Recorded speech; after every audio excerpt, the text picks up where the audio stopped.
This is the Lone Crater YouTube. We hope this video helps. You start by confirming the surface can handle abrasion. Painted walls and trim usually tolerate a magic eraser while delicate finishes do not.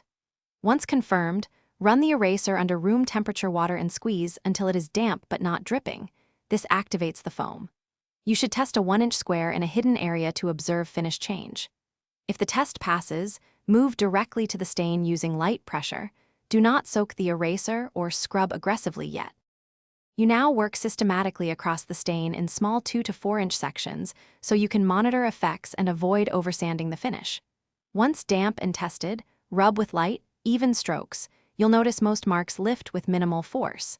If residue remains, increase pressure slowly rather than scrubbing wildly. Make sure to rinse and reshape the eraser frequently to clear grit, because trapped particles do the cutting.